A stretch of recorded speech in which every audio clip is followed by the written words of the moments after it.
Oke, di video kali ini saya ingin memberikan review untuk dua pertandingan. Ada Arema FC yang berhasil menang ya atas tuan rumah Semen Padang dengan skor 1-2. Lalu ada Persik Kediri ya yang berhasil menang 4-0 atas tuan rumah Borneo FC.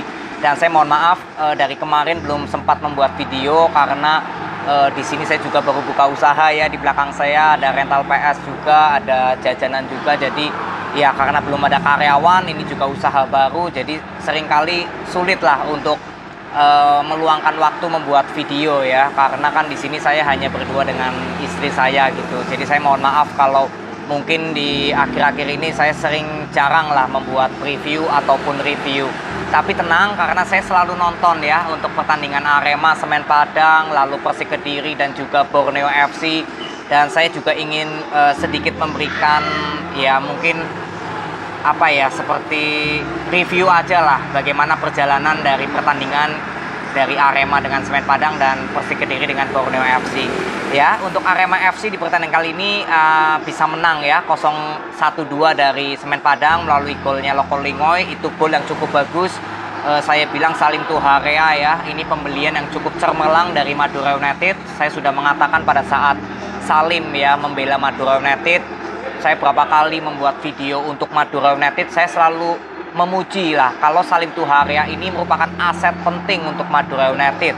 Tapi ya memang manajemen Madura United kan di musim lalu sedang banyak sekali ya melepas pemain-pemain kuncinya. Jadi saya bilang ini pembelian yang cukup bagus untuk Arema FC mendatangkan Salim ya. Di pertandingan kali ini Salim ya boleh dibilang menjadi man of the match ya, karena memberikan 1 assist dan juga 1 gol.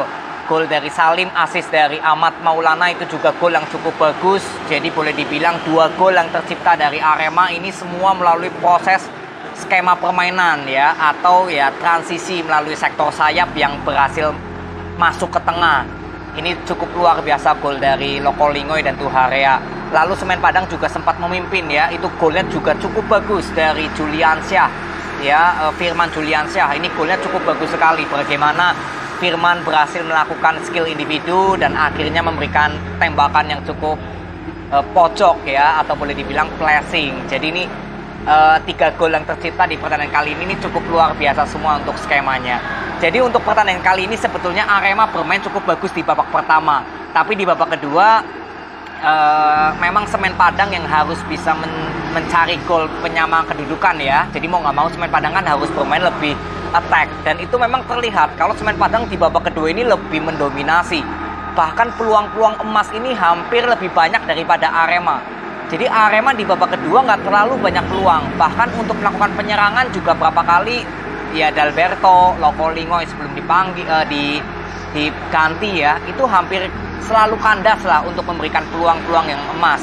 Tapi justru Semen Padang yang lebih banyak memberikan ancaman yang cukup serius ke Lucas Frigeri ya. Ada M. Iqbal, lalu ada Bayu Gatra juga ya. Tapi ya memang bola belum bisa masuk ya, atau mungkin hampir peluang emasnya ini hampir rata-rata justru malah off target. Jadi headingan berapa kali justru ke atas mistar gawang Lukas. Jadi boleh dibilang Semen Padang ini di babak kedua cukup bagus penampilannya. Dan saya katakan di pertandingan kali ini walaupun Semen Padang kalah, sebetulnya dari segi skema permainan, lalu bagaimana Semen Padang yang sebagai tim tuan rumah ini sudah mencerminkan kalau Semen Padang ini fighting spiritnya tetap terlihat. Lalu dari skema penyerangan juga sudah cukup bagus. Sektor belakang yang berapa kali ikut maju ke depan juga terlihat sangat efektif ya, serangan-serangan dari Semen Padang. Tapi memang kembali lagi ya masalah finishing aja. Kalau dibilang dari kepuasan sebetulnya ya hasil memang cukup mengecewakan gitu ya, kalah di kandang sendiri juga gitu. Tapi kalau dilihat dari gaya permainan Semen Padang sebetulnya sudah cukup bagus di babak kedua. Dan saya berharap untuk Semen Padang ya semoga bisa lebih konsisten. Dalam arti kata dari babak pertama saya babak kedua bisa konsisten di setiap pertandingan. Seperti pada saat Semen Padang bertemu Persebaya ya di kandang sendiri, itu bermain cukup bagus. Lalu kemarin kalah lawan Persik Kediri itu terjadi kartu merah. Jadi ya memang kalau boleh dibilang Semen Padang ini harapannya menurut saya masih terbuka lebar untuk keluar dari zona degradasi. Karena saya hanya mengamati dari gaya permainan Semen Padang ini cukup bagus, fighting spiritnya juga terlihat sangat bagus ya. Jadi untuk Semen Padang walaupun kalah ya saya bilang ya tetap memuaskan lah dari segi gameplaynya, karena peluangnya tercipta juga cukup banyak, tinggal masalah finishing. Sedangkan untuk Arema saya bilang tinggal di masalah pergantian pemain ya, ketika terlihat Salim Tuhari Adikanti, saya nggak tahu ya apakah ada cedera atau kecapean. Memang terlihat kalau serangan-serangan dari Arema di babak kedua sudah nggak terlihat berjalan maksimal. Apalagi kan di sini Willian ya itu masih mengalami cedera. Jadi memang sektor tengah berapa kali juga minim kreativitas di babak kedua ketika Semen Padang banyak melakukan pressing. Jadi menurut saya ini tinggal masalah di pergantian pemain oleh Coach Kunchoro ya untuk sementara ini yang berhasil membawa Arema memenangkan 2 pertandingan secara berturut-turut. Ya paling ini untuk masalah gameplay Arema yang di babak kedua terlihat justru nggak maksimal, ya saya bilang tinggal di masalah pergantian pemain. Karena masuknya beberapa pemain di babak kedua sebetulnya untuk sektor tengah dan sektor depan Arema sebetulnya belum terlalu efektif. Ya, jadi ini semoga bisa menjadi bahan evaluasi oleh Coach Kunchoro, melihat Arema FC juga harus konsisten dari babak pertama sampai akhir. Walaupun di sini Arema FC sudah berhasil unggul dulu di babak pertama, tapi kalian bisa lihat sebagai supporter Arema pasti merasa deg-degan gitu ya ketika Semen Padang terus-menerus memberikan tekanan yang menurut saya cukup mengancam gitu. Ya, jadi untuk Arema FC selamat ya, kalian mendapatkan 3 poin. Semoga dengan hasil ini Arema FC bisa tetap konsisten, karena sekarang Arema sementara ya naik ke peringkat keempat sembari menunggu PSM Makassar, Dewa United. Ya mungkin Dewa United aja ya. Kalau Bali United menang pun Arema masih aman karena Bali juga masih menyisakan 1 laga tunda. Sedangkan untuk Semen Padang tetap semangat. Semoga dari kekalahan ini saya berharap Semen Padang bisa lebih konsisten lagi untuk bermain on fire dari babak pertama sampai babak kedua atau sampai usai. Ya, ini mencerminkan kalau Semen Padang fighting spiritnya tetap terlihat walaupun secara klasemen Semen Padang masih berada di zona degradasi. Tapi fighting spiritnya ini perlu saya acungi jempol. Ya, tetap semangat untuk Semen Padang. Lalu next ya, ada Borneo FC dengan Persik Kediri. Nah, ini sebetulnya pertandingan yang cukup seru ya kalau saya bilang dari sebelum dimulai lah. Saya bilang nih pertandingan saya ingin melihat bagaimana Persik Kediri yang 2 pertandingan sebelumnya bisa menang ya, terutama lawan Arema, lawan Semen Padang ya. Saya memang nggak memberikan review ya untuk Persik Kediri di 2 pertandingan sebelumnya. Saya mohon maaf, tapi nanti saya coba gabungkan lah di next video, nanti kita gabungkan aja untuk Persik Kediri secara keseluruhan lah. Jadi untuk Borneo FC juga dari beberapa pertandingan terakhir ya, ini kemarin lawan Persebaya Surabaya Nateo kartu merah, sekarang lawan Persik Kediri kayak Hirose kartu merah. Jadi sebetulnya Borneo FC saya bilang yang membuat inkonsisten ini bukan dari segi gameplay atau pelatihnya, atau boleh dibilang 5 pertandingan kok hanya menang sekali. Apakah Huistra perlu mendapatkan evaluasi? Saya bilang tidak perlu. Karena permainan dari Borneo FC sebetulnya tetap bagus dan konsisten. Hanya saja kembali lagi ke masalah yaitu indisipliner dari para pemainnya sendiri. Nateo yang terkena kartu merah, Kei Hirose yang harus keluar lebih cepat ya, dari menit 19 Kei Hirose harus keluar. Jadi ya inilah yang saya bilang kalau sebetulnya Borneo FC di bawah dari Huistra ini nggak ada masalah.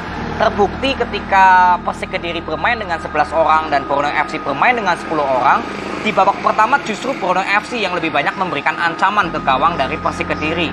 Tapi kembali lagi Persik Kediri bisa memanfaatkan individual ya dari seorang Yusuf yang sudah lama hampir nggak terlihat permainannya seperti ini, menusuk dari belakang sampai ke depan, lalu ingin memberikan passing ke tengah ya untuk melakukan intercept, tapi justru bolanya terkena oleh Ronaldo dan menjadikan deflection masuk ke gawang dari Saputro ya. Jadi dihitungnya gol bunuh diri kalau dari statistik saya. Tapi artinya untuk Yusuf, inilah yang saya ingin lihat setiap pertandingan. Yusuf harus bisa bermain seperti ini ya. Yusuf ini kan ciri khasnya ya dari musim lalu, permainannya ya seperti ini loh, ngotot gitu dari belakang ke depan, melakukan dribbling, skill individu, lalu tinggal lakukan finishing atau mungkin melakukan shoot lah seperti gol ya nanti di babak kedua gitu ya. Jadi di babak pertama Borneo FC tertinggal 0-1, dan kalau saya simpulkan ini belum aman lah untuk Persik Kediri. Kenapa? Karena Borneo FC justru bermain cukup bagus ketika bermain dengan 10 orang, dan Persik Kediri hampir sedikit gak terlihat seperti unggul dalam jumlah pemain di babak pertama. Nah ketika masuk di babak kedua, saya melihat ada seperti evaluasi yang dilakukan oleh Rospide ataupun dengan Medina. Kalau berbicara counter attack ya, counter attack dari seorang Medina pada saat di Persis Solo, lalu mungkin Rospide saat ada Flavio di musim lalu, memang Persik Kediri ini jago dalam hal membangun serangan balik. Jadi di pertandingan ini di babak kedua, bagaimana Persik Kediri yang justru cenderung lebih nggak melakukan banyak pressing sampai ke depan ya, tapi justru lebih menguatkan di sektor tengah. Alhasil para pemain Borneo FC lebih banyak kepancing untuk maju. Dan inilah saya bilang keberhasilan dari seorang pelatih ya, atau Rospide ataupun dengan Medina yang saling berkolaborasi. Ini bisa memberikan taktik yang justru berjalan. Berapa kali Borneo FC justru terpancing untuk lebih maju ke depan. Karena ya mungkin dari babak pertama kan sudah terlihat kalau Borneo FC ternyata masih bisa mampu untuk melakukan ancaman walaupun bermain dengan 10 orang. Jadi mungkin di babak kedua Borneo FC pengen lebih tajam lagi walaupun bermain dengan 10 orang.